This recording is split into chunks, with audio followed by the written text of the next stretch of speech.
नमस्कार आप बिल्कुल। सभी को। नमस्कार सर, शुरू कीजिए। किसान भाइयों, अब मैं बात करूंगा खास तौर से खूंट के बारे में। और जो आजकल आप इजराइल पद्धति बोलते हैं, रेस्ड बेड, जो बेड को ऊपर करके जो खेती करते हैं, बागवानी करते हैं, उसके बारे में मैं बात करूंगा। तो मैं स्टार्ट करता हूं। रेस्ड बेड, सबसे पहले मैं बात करूंगा। ये एक करीब 1 फीट ऊपर और करीब 2 मीटर 2.5 मीटर चौड़ी जो बेड बना करके करते हैं, उसके ऊपर करने से आपको सबसे ज्यादा फायदा क्या होता है। डिंकिया की प्रॉब्लम नींबू वर्गीय फलों में बहुत ज्यादा होती है, आप सभी जानते हैं। और उसका एक प्रमुख कारण होता है पानी का रुकना। जब हमारे बगीचे में पानी रुक जाता है तो डिंकिया का प्रमाण बढ़ने लगता है, और वही एक प्रमुख कारण होता है। बाकी तो और बहुत सारे हैं, लेकिन पानी का रुकना एक प्रमुख कारण है। तो बेड बना करके अगर हम उसमें जो भी संतरा, मौसमी, नींबू लगाते हैं तो उस पर बीमारी आने की संभावना बिल्कुल कम रहती है। और उसमें एक और अच्छी बात है कि उसमें जो सघन बागवानी भी कर सकते हैं, जो उसमें आंतर पीक लेना चाहते हैं वो भी ले सकते हैं। खरपतवार नियंत्रण के लिए मल्च, जो पलवार बोलते हैं हम हिंदी में, प्लास्टिक मल्च लगाते हैं, वो भी आसानी से लगा सकते हैं। और उसका जो जड़ का फैलाव है वो भी नियंत्रित रहता है। कई सारे फायदे हैं उसके। अब देखिए, इस चित्र के माध्यम से मैं आप सभी को बताना चाहता हूं कि जो बेड सिस्टम है वो कैसा होता है। ये करीब इसको हम 1 फीट हाइट से ज्यादा करना नहीं चाहते, और इसकी जो चौड़ाई है वो करीब 2 मीटर, याद रखिएगा फीट नहीं, 2-2.5 मीटर होना चाहिए। इसमें क्या होता है कि इसमें जो सूर्य का प्रकाश होता है वो 3 तरफ से आता है। देखिए, इधर से, ऊपर से और साइड से। तो इसलिए इसमें जो पानी का सिस्टम है वो ड्रिप से देना ज्यादा अच्छा रहता है। इसमें आप फ्लड इरिगेशन या जो नाली से पानी देते हैं वो संभव नहीं है। तो ये इस तरह से आप बना सकते हैं। देखिए इसमें फायदा क्या क्या होता है। इसमें कितनी भी बारिश हो, लेकिन तने के आसपास आपके वो पानी रुकता नहीं है, तो डिंकिया का बिल्कुल कोई संभावना नहीं रहती दूर दूर तक। देखिए, ये बारिश के समय का लिया गया चित्र है। लेकिन कितनी भी बारिश हो, विदर्भ में तो इतनी बारिश होती नहीं है, मराठवाड़ा में भी नहीं होती शायद। और ये पानी पूरा धीरे धीरे सिपेज हो जाता है, निकल जाता है, और हमारा पौधा स्वस्थ रहता है। इसके कई सारे फायदे हैं, अब आपको मैं दिखाऊंगा। देखिए, डिंकिया की हम जब बात करते हैं, नींबू वर्गीय फसलों में, चाहे मौसमी हो, संतरा हो या नींबू हो, इसमें डिंकिया जो बीमारी है उसका प्रमाण बहुत ज्यादा होता है। तो अब आप देखिए इस चित्र के माध्यम से, इसमें हमारे जो साथी लोग हैं जो पौधों की बीमारी के बारे में अध्ययन करते हैं, उन्होंने जो अध्ययन किया है, इसमें देखिए जो बेड है, रेस बेड, जिस पर मेड बना करके जो हम लगाते हैं, उसमें जो डिंकिया का प्रमाण है सिर्फ 2 से 3 है। जबकि जो पुराना सिस्टम है उसमें 30 से 40 है। ये तो देखिए डिंकिया का है। और बेड पर उसका जो बढ़वार होता है उसका असर देखिए। अब बेड पर जो लगाया गया पौधा है वो देखिए, ये छोटा सा अध्ययन है हमारा, करीब 1.5-2 साल का। तो ये करीब इतना इसका है, 1.57 है। जबकि जो पुराना सिस्टम होता है उसमें मात्र 0.78, लगभग आधा है।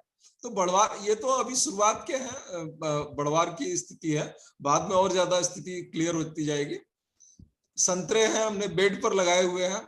अब हमने सघन बागवानी, हमारे कई किसान भाई ऐसे होंगे जो सघन बागवानी के बारे में बात करना चाहते हैं। ये हमने एक सघन बागवानी का प्रयोग किया था। ये अभी शुरुआती इसके परिणाम है, लेकिन शुरुआत में ही आप देखिए 4.5 मीटर बाई 4.5 मीटर में इसका जो उत्पादन है, ये शुरुआत का है, दूसरे तीसरे साल की फलत है। अभी जो 2 साल 3 साल के बाद तो और ज्यादा बढ़ेगा। ये 14 टन के आसपास में, 15 टन के आसपास में इसमें उत्पादन मिल रहा है। ये संतरे का है। और बाकी देखिए जो 6 बाई 6 मीटर होता है उसमें कितना है, उसमें कम है थोड़ा, लेकिन ये शुरुआत है। ये सब अलग अलग सघन बागवानी में हमने लगाया हुआ है। ये एलिमो पर नागपुरी संतरा है, जो अभी हम बात कर रहे थे हमारे मैडम डॉक्टर विजय कुमारी मैडम, और हमारे उस पहले जो मुरकुटे साहब ने भी बताया एलिमो के बारे में। अब हम बात करेंगे, देखिए कई लोग कहते हैं कि जो बेड के बीच की जगह होती है वो बेकार हो जाती है, उसमें कोई फसल नहीं ले सकते, ऐसा कुछ नहीं है। आप देखिए हमने इसमें कई सारी फसलें बहुत सफलता से लिया है, इसमें आपको चित्र के माध्यम से मैं दिखाने का प्रयास करूंगा। हमने टमाटर लिया है, बैंगन लिया है, और काफी भिंडी लिया है, काफी कई सारी फसलें हमने बीच में लिया है, फूल भी लिया है। इसमें हमने एक इसका आर्थिक अध्ययन भी किया है कि इसमें जो उत्पादन होता है 4 लाख से 4-5 लाख टन, 4-5 लाख रुपए प्रति हेक्टेयर के रेट से टमाटर और बैंगन में इसका फायदा लिया जा सकता है। देखिए ये सारी फसलें बेड के बीच की हैं। ये भी है कुमड़ा, जिसके कद्दू बोलते हैं आप, भिंडी, लौकी है, तुरई, ये मूली है, लास्ट ईयर हमने लिया है। काफी सारी फसलें हमने इसमें, बहुत अच्छी फूल गोभी, पत्ता गोभी हमने इसमें लिया है। अब हम बात करेंगे बेड पर विदेशी संतरे भी हमने पैदा किए हैं इस बेड के ऊपर, हमारे विदर्भ नागपुर के हमारे सेंटर में। तो जिसमें पर्ल टेंजिलो है, मरकाट है, डेजी, मिखाल है, ये सारी विदेशी किस्में हैं। और ये भी शुरुआती परिणाम है, लेकिन इसमें शुरुआत में ही इसमें रिजल्ट कुछ कुछ में अच्छे हैं, जैसे पर्ल टेंजिलो काफी अच्छा रिजल्ट दे रहा है। ये देखिए उसकी फलत है। मरकाट क्या है, ये सब हमारे यहाँ के अनुसंधान संस्थान के बगीचे से लिया गया चित्र है। पर्ल टेंजिलो है, इसकी भी बहुत अच्छी उपज आ रही है, और आने वाले समय में मैं समझता हूँ विदर्भ में एक अच्छी फसल मिलेगी। डेजी है, मिखाल है, ये रफ लेमन के ऊपर जो सघन बागवानी की बात करते हैं, हमने सघन बागवानी, जैसा कि मैंने बताया कि 4.5 मीटर बाई 4.5 मीटर पर बहुत बढ़िया रिजल्ट मिला है, ये सघन बागवानी है। अब देखिए, अब हमने मौसमी की कई किस्में, कुछ किस्में जो हमारे जैसे हरियाणा, पंजाब, राजस्थान में काफी सालों से उगाई जाती थी, लेकिन हमने मध्य भारत में, मतलब विदर्भ में हमने कभी ट्राई नहीं किया। लेकिन हमने पहली बार विदर्भ में जो हरियाणा, राजस्थान और पंजाब की जो किस्में हैं उनको ट्राई किया। इसमें आप देखिए ब्लड रेड है, जाफा है, पाइनएप्पल है, ये सारी किस्में बहुत अच्छा परिणाम दे रही हैं। ये शुरुआत के रिजल्ट हैं अभी, लेकिन पहले दूसरे साल में ही 11 टन के आसपास उत्पादन मिला है। इसके अलावा जो ग्रेप फ्रूट आप हमारे साथी दिखाए थे अभी, डॉक्टर मुरकुटे ने भी, जो लाल फल दिखा था आपको ग्रेप फ्रूट का, ये अभी मैं फोटो भी दिखाऊंगा। स्टार रूबी है, मार्स सीडलेस है, रेड ब्लस, ये सारी ग्रेप फ्रूट की किस्में हैं। ये देखिए मौसमी की जो किस्म है हरियाणा, पंजाब, राजस्थान में उगाई जाती है, लेकिन हमारे यहाँ मध्य भारत में भी बहुत अच्छा परिणाम दे रही है। जाफा, पाइनएप्पल, ब्लड रेड, देखिए काटोल गोल्ड भी बहुत बढ़िया आ रहा है। पाइनएप्पल, जाफा, काटोल गोल्ड की फलत है, काफी अच्छी फ्रूटिंग इसमें आ रही है। ये ग्रेप फ्रूट है, ये स्टार रूबी है, इसका काफी प्रचार हमारे किसानों ने किया हुआ है, कुछ मराठवाड़ा के किसानों ने। रेड ब्लस है, मार्स सीडलेस, इस तरह से ग्रेप फ्रूट और जो दूसरी किस्में हैं मौसमी की, वो काफी अच्छी आ रही हैं। ये अब मैं ब्राजीलियन, कुछ विदेशी किस्में हैं जो जैन इरिगेशन के, जैसे कुछ हमारे साथी बात कर रहे थे किसान भाई, तो कई किस्में हमने यहाँ भी ट्राई किया है अपने मध्य भारत के जो नागपुर के क्षेत्र में अपने संस्थान में।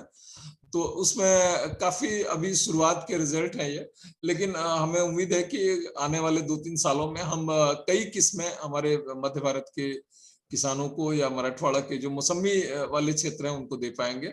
इसमें से काफी है, जैसे हैमलिन है, पेरा है, नाताल बहुत बढ़िया आ रहा है, वालेंसिया है वो भी अच्छा आ रहा है, वेस्टिन है। इसमें देखिए उपज इधर इस साइड में दिया गया है, जिसमें कि वालेंसिया का भी काफी अच्छा उत्पादन है, और आने वाले 2-3 सालों में हम किसानों को बता पाएंगे कि कौन सी किस्म जो है अच्छा परफॉर्म करेगी। हैमलिन, ये पेरा है, नाताल, नाताल है, वालेंसिया, लिमो, वेस्टिन है, ये देखिए सभी जो जितने किस्में हैं सबका एक साथ हमने चित्र लिया हुआ है, सारी वैरायटी जो है एक साथ देख सकते हैं आप। काफी अच्छा परिणाम निकल रहा है कई किस्मों का, जो आने वाले समय में हम यहाँ के किसानों को बता सकते हैं कि ये किस्म जो है वो उगा सकते हैं, और पौधे भी हम देंगे। हम अपने संस्थान में हमने लेमन, बहुत कम लोग लेमन जानते होंगे, अभी थाई नींबू की बात हो रही थी, थाई लेमन की बात हो रही थी। हमने संस्थान में लेमन की कई वेराइटीज यहाँ पर किया हुआ है उसमें अनुसंधान, जिसमें पंत लेमन, आसाम लेमन जो उत्तर पूर्वी राज्यों में पैदा किया जाता है, लेकिन हमने अपने संस्थान में लगाया है और बहुत अच्छा परिणाम आ रहा है इसका। कागजी कला है बारहमासी लेमन, देख सकते हैं यहाँ उपज बहुत बढ़िया आ रही है बारहमासी लेमन की भी, और बाकी सभी किस्मों की उपज अच्छी आ रही है। ये देखिए पंत लेमन है, आसाम लेमन जो उत्तर पूर्वी राज्यों में होता है, लेकिन हमारे यहाँ भी बहुत बढ़िया परिणाम दे रहा है। कागजी कला, बारहमासी लेमन। अब हम बात करेंगे नींबू की। नींबू की काफी सारी किस्में हैं, हमने 10 किस्में एक साथ लगाया हुआ है, और ये अभी दूसरा तीसरा साल है जो फलत का। तो अभी तो उत्पादन नहीं है, लेकिन कुछ किस्मों का परिणाम बहुत बढ़िया आ रहा है। जैसे हम आपसे बात करेंगे, इसमें आपको आगे दिखाएंगे हम चित्र के माध्यम से। बालाजी है, साई सरबती, NRCC 8 जो हमारे संस्थान की किस्म है। ये देखिए सारी किस्में हैं, जिसमें एक किस्म जो है काफी अच्छा इनमें से रिजल्ट दे रही है, जैसे कि जयदेवी है हमारा, NRCC 7, NRCC 8, साई सरबती, ये सारी किस्में बहुत बढ़िया परिणाम दे रहे हैं रिजल्ट। देखिए इसकी फलत देखिए, बालाजी की, जयदेवी की, बहुत बढ़िया फल देती है ये किस्म। एक हमने अनुसंधान किया कि 2 साल के पौधे को सीधे जमीन पर लगाया जाए, उसमें हमने काफी अच्छा सफलता लिया। और ये देखिए हमने सीधे लिया, उसको फील्ड में लगा दिया, और अगले साल फल, जैसे बहुत से लोग चाहते हैं कि हम 3 साल इंतजार ना करें, हमें अगले साल फल मिलना चाहिए, तो हम लोग 2 साल जो है अपने नर्सरी में ही पौधों को बड़े करके इसके बाद किसानों को बेचे हैं।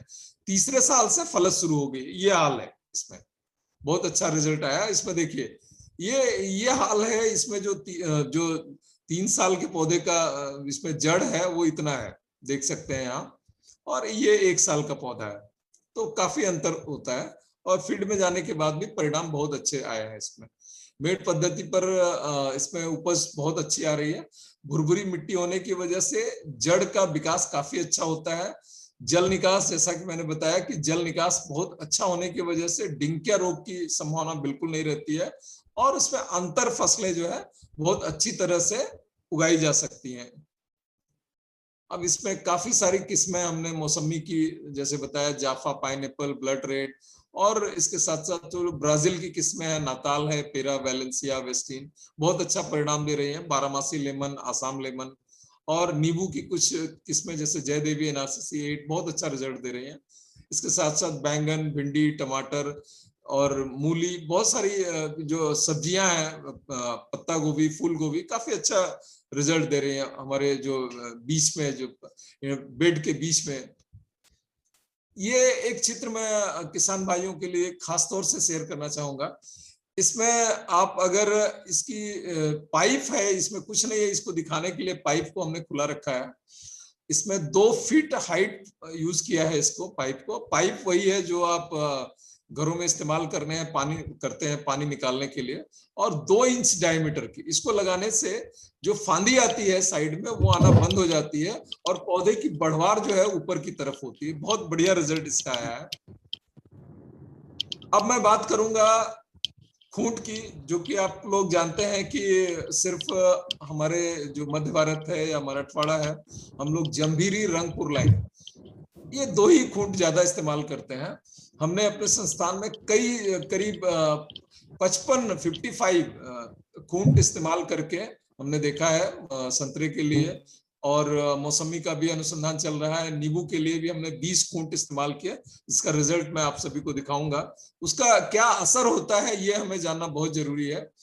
आपको बताएं कि बहुत सारी जो खूंट की किस्में हैं वो डिंकिया के प्रति मतलब सहनशील होती है, डिंकिया को आने नहीं देती है, और कुछ किस्में ऐसी हैं जो मतलब स्वाभाविक रूप से उन पर अगर आप मौसमी, संतरा या नींबू लगाते हैं तो उनकी बढ़वार कम होती है, जो कि सघन बागवानी, जो हाई डेंसिटी की बात करते हैं, तो हाई डेंसिटी के लिए हम इस्तेमाल कर सकते हैं उन खूंट को। और कई सारी ऐसी जो खूंट है जो बीमारियों, कीड़े मकोड़े के प्रति सहनशील है, और कुछ ऐसे खूंट हैं जो कम पोषक लेकर के अधिक उत्पादन देते हैं, और कुछ ऐसे हैं अभी भी उपलब्ध हैं और अलग अलग क्षेत्रों में प्रयोग किए जाते हैं, जो कि साल्ट, जो नमक जहां ज्यादा होती है जिस मिट्टी में, या सूखा, कम बारिश होती है, ओले पड़ते हैं, वहां के प्रति सहनशील होते हैं।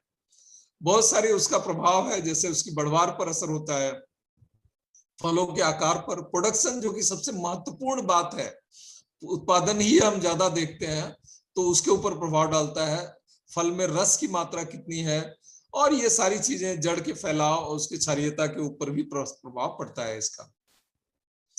हम क्या चाहते हैं कि हमें अच्छे जो खूंट है, जो मूलवृंत रूट स्टॉक है, उसमें क्या मिलना चाहिए, अच्छा प्रोडक्शन मिलना चाहिए। वहां जैसे आप मराठवाड़ा में है, काफी लोग, या मध्य भारत में है, तो वहां के क्लाइमेट के लिए स्वीकार्य होना चाहिए, और बीमारियां, कीड़े मकोड़े कम होने चाहिए, ये सारे गुण होने चाहिए। अब तो ये अभी तक हमने बात किया जो अच्छे खूंट होते हैं, अब जो खराब होते हैं उनमें क्या होता है वो भी जानना बहुत जरूरी है, कि उसमें क्या होता है, जो डोड़ा का जुड़ाव होता है वो उसका परसेंट कम होता है, और अपरिपक्व अवस्था, मतलब बहुत जल्दी ही पत्तियां झड़ना शुरू होती हैं और नई शाखाएं भी सूखना शुरू हो जाती हैं, और कमजोर डोड़ा का जुड़ाव होता है, बड यूनियन जिसे हम कहते हैं। ये अलग अलग टाइम में अलग अलग क्षेत्रों के लिए हमने अनुसंधान किया है, जैसे नागपुरी संतरा है, वो उसको रफ लेमन, रंगपुर लाइम, और अभी नया हमने रूट स्टॉक जो खूंट एलिमो किया हुआ है, उस पर बडिंग करने से अच्छा रिजल्ट मिलता है। किन्नो संतरा जो है वो रफ लेमन, उसको जम्बीरी कहते हैं, उसके ऊपर है। मौसम्बी भी रफ लेमन, कुछ जगह पे रंगपुर लाइम, मिट्टी के अनुसार ये अच्छा परिणाम देता है। ये कुछ रूट स्टॉक हैं जो अलग अलग बीमारियों के लिए सहनशील है, जैसे ट्रिस्टेजा एक वायरस है, विषाणु है, अगर ट्रिस्टेजा है तो रफ लेमन, जमीरी जिसे कहते हैं, क्लियोपेट्रा, ये काफी अच्छा रिजल्ट देता है जहां ट्रिस्टेजा की बीमारी ज्यादा आती है। एक्जोकार्टिस है, रफ लेमन उसके लिए, और मौसमी, सावर ऑरेंज कुछ है वेराइटीज है उसकी जो अच्छा परिणाम देती है। जाइलोपोरोसिस बीमारी जो है उसके लिए रफ लेमन और ट्राइफोलेट अच्छा रिजल्ट देता है। ग्रीनिंग बीमारी बहुत कॉमन है कुछ कुछ एरिया में, उसके लिए भी कई अच्छे रूट स्टॉक हैं, खूंट हैं, जैसे रफ लेमन है, वोल्का मेरियाना है। ये सारे हमने जो अनुसंधान किए हैं उसमें उसकी उपज, गुणवत्ता, वृद्धि और जड़ों फैलाव जो बहुत महत्वपूर्ण होता है उसके ऊपर असर करता है। आप देख सकते हैं इसमें रंगपुर लाइम दूसरा नंबर जो है, जम्बीरी है, रफ लेमन जम्बीरी है। इसमें उसकी जो प्रोडक्शन है वो उसके ऊपर टेबल के माध्यम से हमने दिखाने का प्रयास किया है। इसके अलावा बहुत सारे ऐसे खूंट है जो कि हमारे मध्य भारत में या मराठवाड़ा में नहीं इस्तेमाल किए जाते हैं, लेकिन कुछ को हमने ट्राई किया है। अब देखिए, हमने एक अनुसंधान किया जिसमें हमने 18, एक सेट में 18 मूलवृंत थे। ये देख सकते हैं आप, रफ लेमन जम्बीरी जिसे कहते हैं, उसकी अलग अलग किस्में हैं, रंगपुर लाइम की भी अलग अलग किस्में हैं, इस तरह से 18 है। दूसरा सेट था जिसमें 12 रूट स्टॉक, 12 खूंट थे, जिसमें एलिमो, जिसमें कि अच्छा रिजल्ट मिला है, मैं आपको दिखाऊंगा आगे।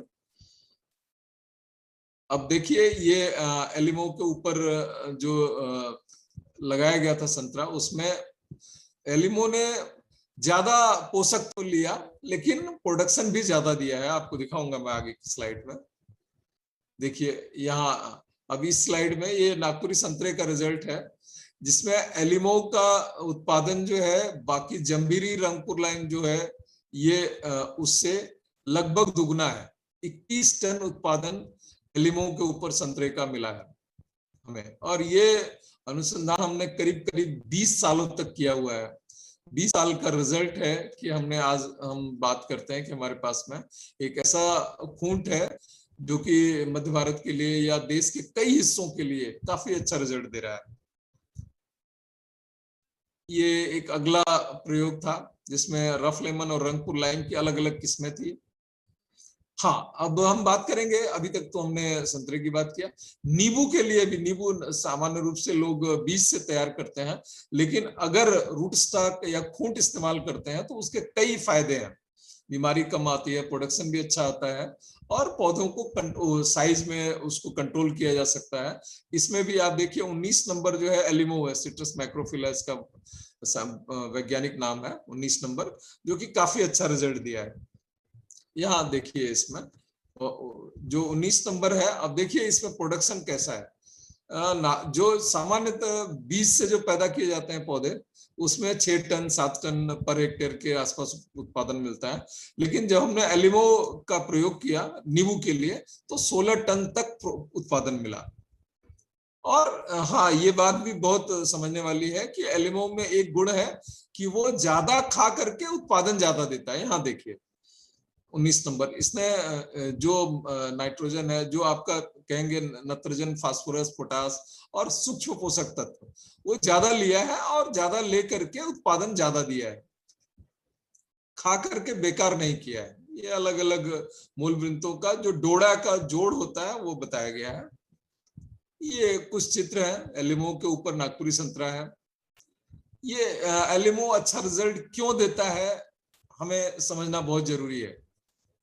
ये कैलिफोर्निया से लाया गया था।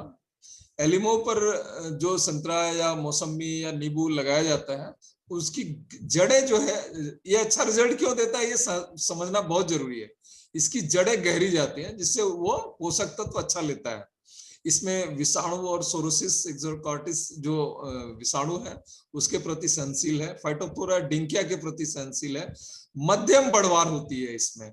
खास तौर से हम संतरे की बात करेंगे तो ये सघन बागवानी में काफी हद तक उपयोगी पाया गया है। इसमें सूत्रकृमि जो निमेटोड होता है, जो आप नंगी आंखों से नहीं देख सकते, उनका प्रकोप भी कम होता है इसमें।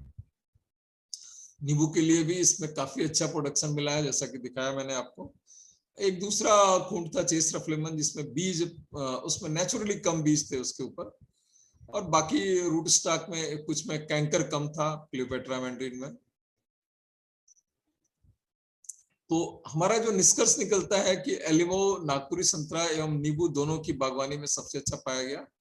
ट्रायर सिट्रेंज एक दूसरा था जो नींबू के लिए अच्छा देखा गया।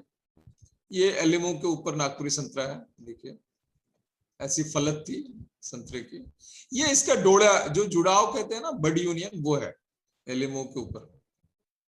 ये एक बहुत अच्छे किसान है फलोत्पादक परतवाड़ा के बंडू वासनकर जी, जो कुछ लोग जानते होंगे या शायद उस क्षेत्र के होंगे। उनके पास काफी हमारा ही मटेरियल है जो उन्होंने लगाया हुआ है, और उनके यहाँ नागपुरी संतरा है, एलिमो के ऊपर मौसमी है, नींबू भी लगाया हुआ है, बेड पर भी, मतलब एक मिनी सीसीआरआई कह सकते हैं उनके पास में। सारा काफी सारा कलेक्शन है उनके पास में। ये हमने उनके यहाँ प्रयोग किया था कि उनका जो नागपुरी संतरा है एलिमो के ऊपर, वो बगीचा है, काफी अच्छा रिजल्ट आया। ये देखिए हम एलिमो की बात करते हैं। एलिमो में इसका वजन देखिए, एक फल का वजन लगभग 350 ग्राम है मौसमी का, जो एलिमो के ऊपर लगा। ये एक किसान का भेजा हुआ चित्र है, खंडेलवाल जी हैं, उन्होंने भेजा है वो सिंदूरजना घाट से। ये देखिए कुछ चित्र हैं जो अलग अलग खूंट के ऊपर नागपुरी संतरे का है। ये जिसको कहेंगे कि अयोग्य, जो ठीक नहीं थे, वो भी समझना जरूरी है।